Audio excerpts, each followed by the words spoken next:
So the big question is this: what is life like on tour when you're playing professional golf? Sometimes it's good and sometimes it's tough. That's the question, and this is the podcast that's going to give you the answer. Welcome to Tales of the Tour on Stock Shot Secrets. Welcome back to another episode of Stock Shot Secrets, and we are doing another episode of our series, Tales of... Tales of the Tour. Tales of the Tour, God. Do you know where we are? Where am I? Tales of the Tour, where we, my beloved wife and I, are going through stories of being on tour and all of the epic learning experiences, funny stories, life stories. One for us, also because I think they're pretty funny. Two for our three for our kids, because one day they might go back and look at this. And it's just fun to think. So we left the last episode, if you remember, with me about to be enlightened by going and meeting with Bender. So right? It starts out, we were invited by the Metzgers, one of Kyle's sponsors, investors, and NCCA, National Christian College Athletic Association. Which is an amazing organization, right? Great. I love how like their national championships, they'll do a service project and, they like, hey, we're about to compete on the field, but like, let's go serve the people that were like in the city that the national championship is. But before getting into the NCAA, because the NCAA Pro-Am was actually another story in itself, because it was the greatest playing performance I had ever had in my life.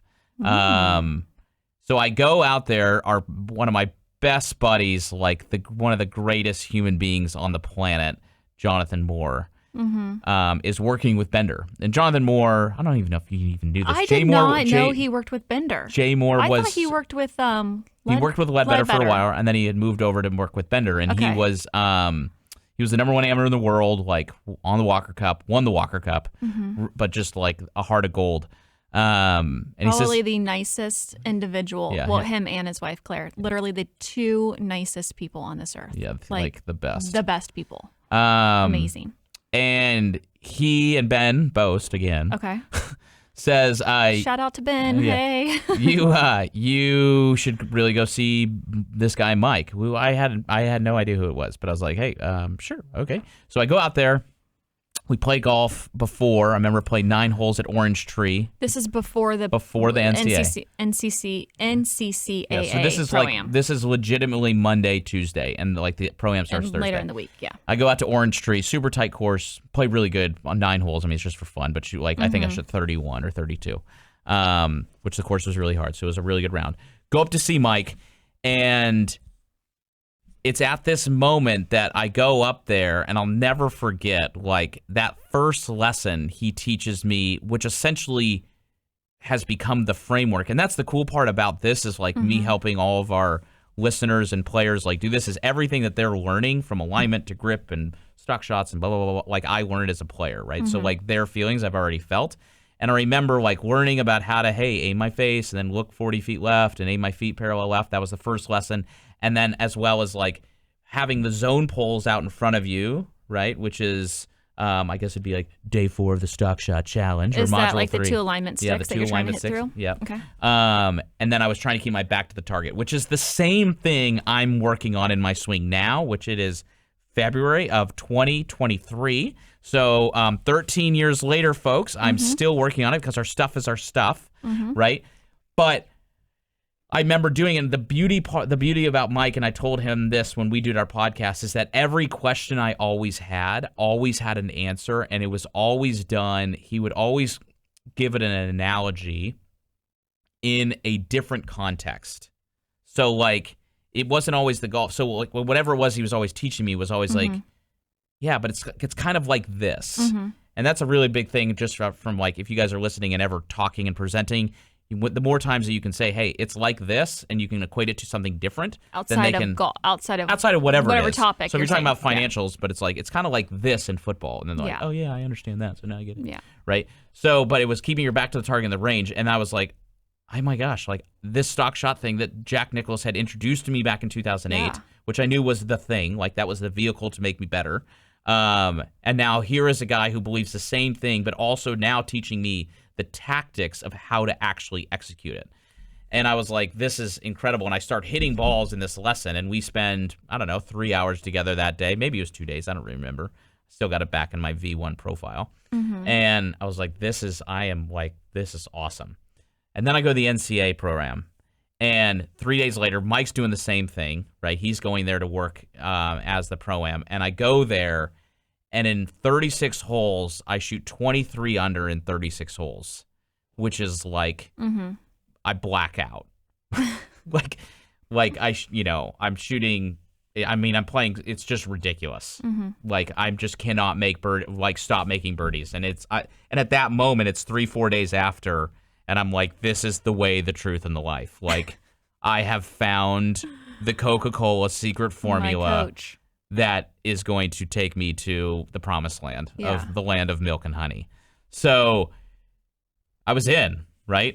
And that was sold. I'm sold, right? And from there, I mean, we don't need to keep going into it, but that's kind of what the show is about, really, because of the fact that, that started me learning this framework of learning the tactics of steep, shallow, steep. And going back, I've got it. The first video on my phone is a video from 2 weeks before that in Scottsdale. I've got white pants and a gray shirt. Sick pants, man. And I've got this in my face. I'm laid off and I'm steep and blah, blah, blah. And it looks back because it's changed so much. So it just shows. Isn't that when he told you, he was like, you're going to start holing out? Yes. Okay, so Kyle had never had a hole-in-one. Yes. Which we're not there yet. What was your first hole-in-one? Was it Parolin? Yeah. Okay, so we're not to Parolin yet. But he did call this. But he called it. He was like, you're going to start holing out left and right. And I go, he goes, how many hole-in-ones have you had? I go, I've never had a hole-in-one. He goes, oh, get ready. You're going to a lot. Yeah. And then Kyle went on a tear of 7 hole-in-ones in 2 years. And it was like, yeah. Wow, this guy is really good. But it was because the ball, looked at him, I go, what are you talking about? You're stupid. He's like, no, you're going to hole out a lot. I go, what do you mean? He goes, well, listen, if you keep throwing the lure in front of the face of the fish will bite eventually. So because the ball is starting right, curving left, but not over curving the line, it'll then spin back left and go into the hole. And I was like, it sounds sweet. Science. But it's science. Right. And then I remember him being, I'm like, well, what about the stock shot? I would ask questions like our users, why a draw? He goes, well, let me ask you a question. Do you what are most greens pitched at? And you go, well, back to front. You go, what kind of putts do you like? They go right to left. You go, great. So you're going to have a bunch of 10-footers that are right to left. You're welcome. It's like, oh, that's exactly what I want. Right. Cha-ching. So anyway, so now we're at the NCAA. We did that pro-am. Amazing event. Yep. Amazing organization. Where is our timeline headed now? You went to Gainesville, Georgia. I don't really remember Gainesville, I was hanging with Georgia. Rocky. Gainesville, Georgia. Yeah, okay. just another grind. That was at Ocala National. The course was a really nice course, but it was just they had no sand and bad condition. But not good. So then from there, I feel like this is kind of where our season kind of really started with Hooters Tour. We went to McCormick. We're back at McCormick. We were there our first year.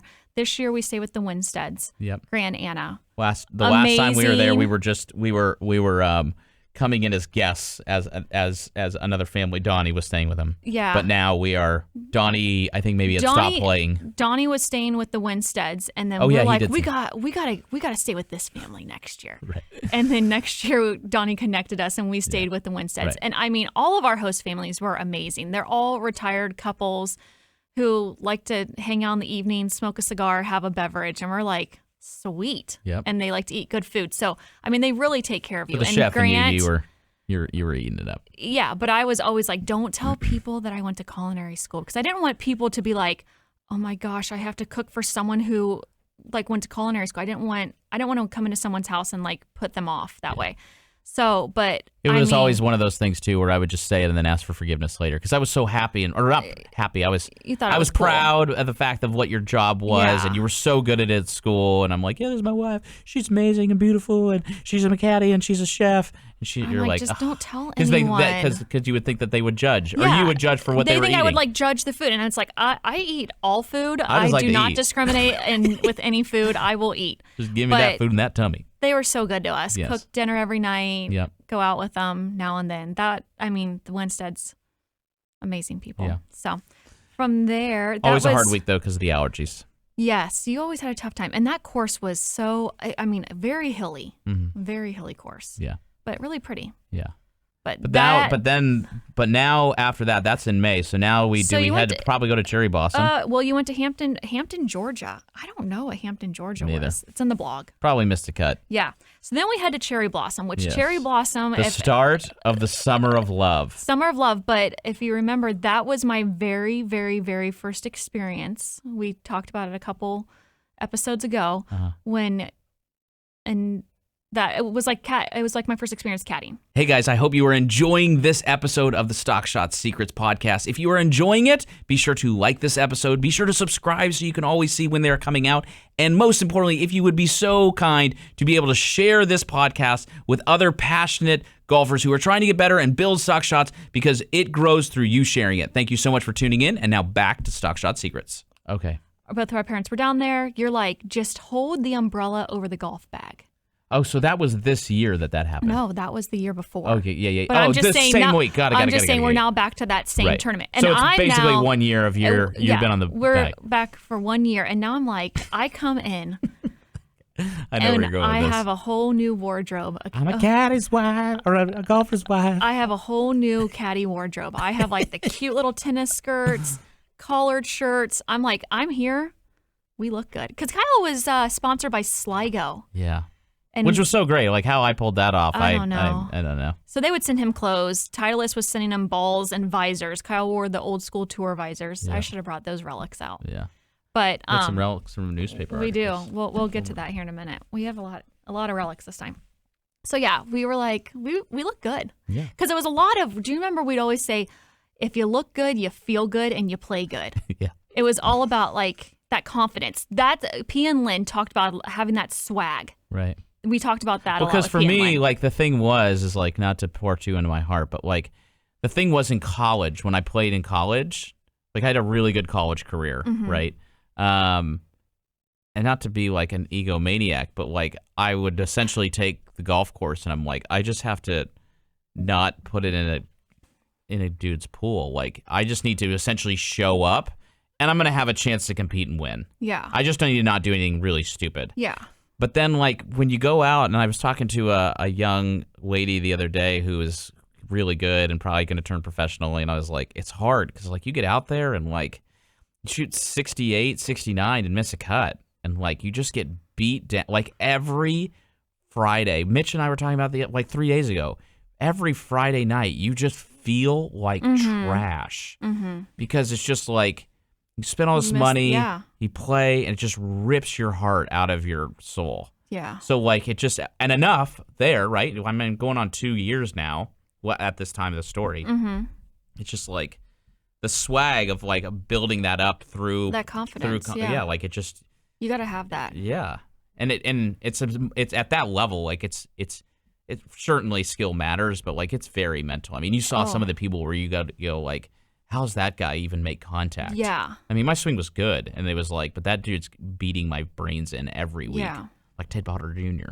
Oh, my gosh. Him and there was another guy that won. Between Ted Potter and... God, I mean, they would lose, but it's really like... tall. He was tall, very thin. I don't know. They all seem tall to me. Yeah. All right. So, yeah, we're at Cherry Blossom, and I feel like this is when...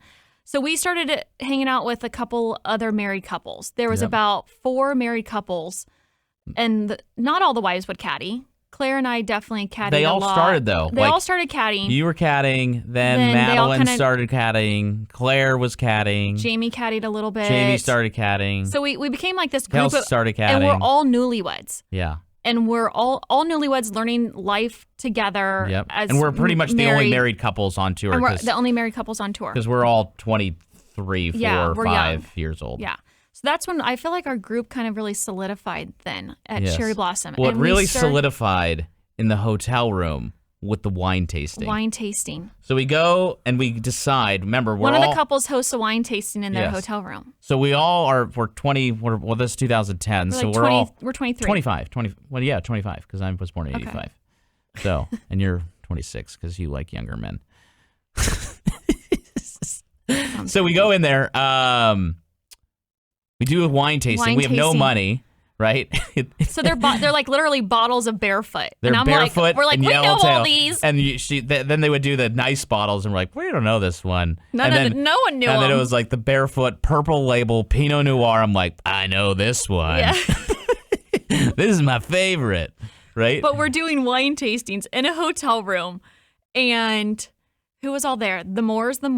Posies. Posey was there. I don't think Mrs. Posey was there. Yeah, I don't think so. She traveled sporadically. Later. Yep.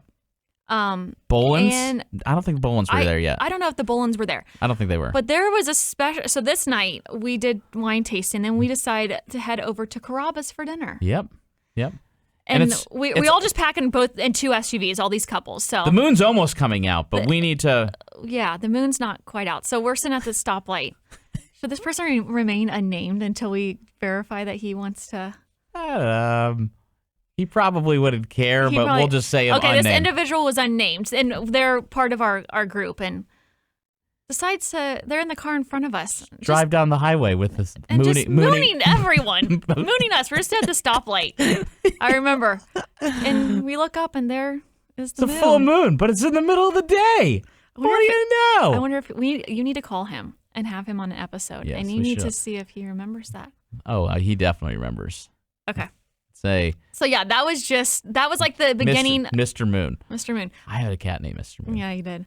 But that was like the beginning of like our little newlyweds group, and we called it this. That became the Summer of Love. Yes, that was the Summer of Love. That was the Summer of Love. We had so much fun. All of these young married couples.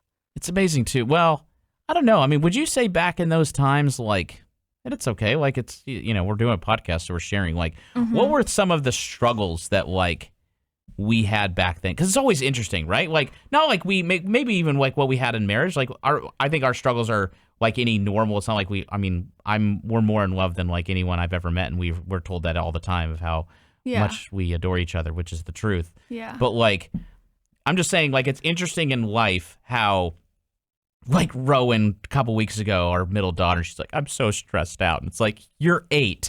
You have no idea what stress is. And Adler's like, for her, that's stressful. Yeah, I know. Yeah. And Adler comes to me the other day, and he's like, and I remember thinking this, he's like, when I'm not in school anymore, life is going to be so much better. And that's exactly what I used to think when I was 14. Like, when I have no homework, but it's like homework changes. Now I'm doing P&Ls and balance sheets and HR statements, like, barf. Yeah. Right? So, but like, do you remember like what back in there? Okay, I just remember the pit in my stomach on Friday nights of missing cuts. Like, because that was terrible. That was hard. But I feel like, honestly, it would be like, you need to hang up your towel. Like, honestly, that's what like our. They've definitely heard that already. Like, yeah. I hang up my towel at least 99% of the time now. I used to do it every time. I don't ever think you leave the towel on the ground, and you take your coffee cup. Oh, honey, you trained me well. Yeah, and you take your coffee cup to the sink when you're done, so I wouldn't have to clean up. I don't really remember.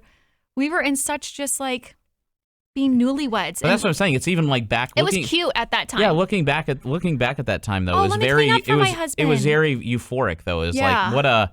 I think that if we look back when you and I are sipping coffee or a glass of wine when we're 80, and even like we do now, we'll go back in our 20s, like looking back into our 20s, and we'll say, we spent our 20s well.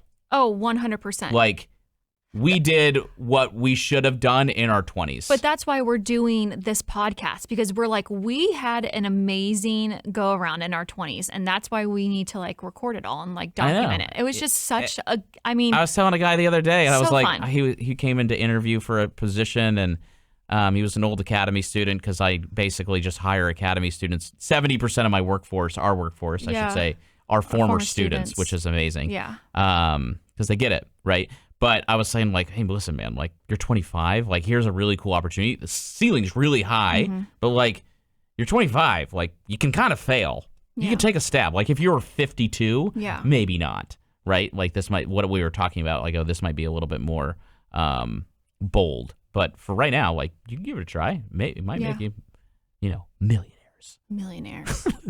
So, billionaires, right? Yeah. Okay, so now we're at Summer Love. Group. We've got a full moon. That's happened. We got our group, which now has transformed the situation. I mean, it was already fun because It you're was playing fun, golf, but now it's it's a like, party. Now it's a party. But it's like a serious party. The guys are yeah, serious we're- about golf. we're grinding. But like the evenings, we're having fun. The ladies are But that all was the hanging beauty out. of it. It's like no one, all of us, we all had the same like belief system. We had the Yes. same like we had the same personalities. We had the Yeah. same comedy, but like we also were also very serious. Yeah. So we also helped keep each other Yeah. like iron sharpens iron. Yeah. So like it wasn't like a free for all. You go to Vegas, what happens in Vegas stays in Vegas. The guys were very serious it wasn't during like the day. it wasn't like when you were working for the Firebirds and Waste Management Thunderbirds or Thunderbirds. Oh, Yeah, well, we'll talk about that some other time. yeah. Those. So yeah, Thunderbirds. I mean, our group was fun. It was a blast, and I miss those days. They were just something that we were young and wild and free. Yep. All right. Well, let's take a break right there. Right? We can come back to another episode of Tales of the Tour. But that's pretty epic. I mean, we meet some of our best friends. I meet Bender, have a career low. And the journey, I guess in some sense now, the journey's like really starting to start. Right? Because I'm like, I start to feel like I'm doing the right things, which is awesome. So thanks so much for everybody for tuning in. Thank you, sweetheart, for being here. And we will see you guys back here for another episode of Tales of the Tour on Stock Shot Secrets. Hey, thank you so much for listening to the latest episode of Stock Shot Secrets. I would love to invite you to Columbus to come see me and hang out with me and build a personalized plan for you and your game. If you would want more information about building your personalized plan and coming to Columbus and hanging out, just email us at info@thegolfroom.com and we will get back to you and set your visit for an epic red carpet experience at TGR in Columbus, Ohio.